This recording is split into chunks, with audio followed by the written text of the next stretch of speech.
Then the righteous will answer him, saying, Lord, when did we see you hungry and feed you, or thirsty and give you drink?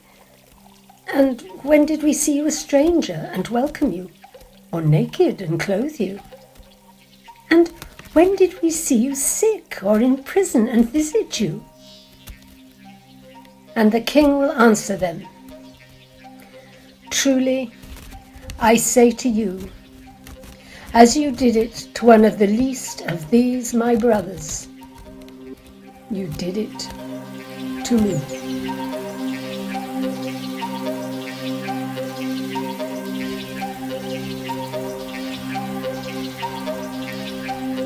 And a great crowd followed him and thronged about him. And there was a woman who had had a discharge of blood for 12 years, and who had suffered much under many physicians, and had spent all that she had, and was no better, but rather grew worse. She had heard the reports about Jesus, and came up behind him in the crowd, and touched his garment.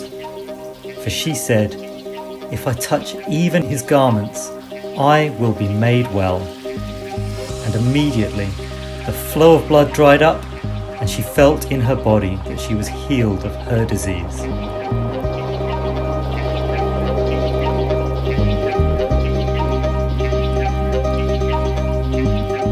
My name means true image, but I am legend.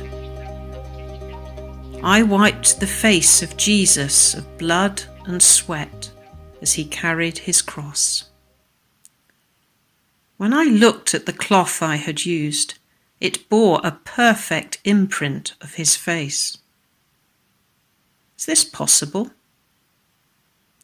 I suppose all of us are called to bear the true image. We are all servants, and we are all called to be Christ-like, to carry our own crosses, to become more like him. Some say that I am the woman with the issue of blood. My faith saved me that day. He healed me, cared for me, even though I could have made him unclean. What could I, a poor woman, do? In this case, more than a man. They'd never have let a man through the crowds, never have let a man wipe his face. That crowd, that hateful, despising crowd.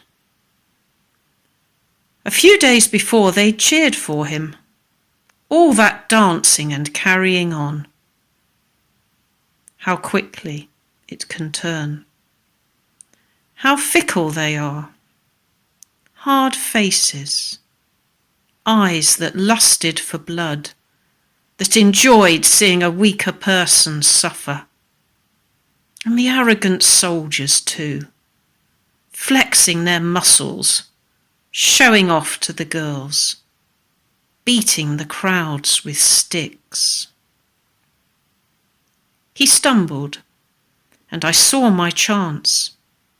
In a moment I was through the lines of hateful faces, through the column of red-cloaked soldiers, past the swords and the clubs, the metal that cuts flesh, the wood that crushes bones, past the words that sear and burn.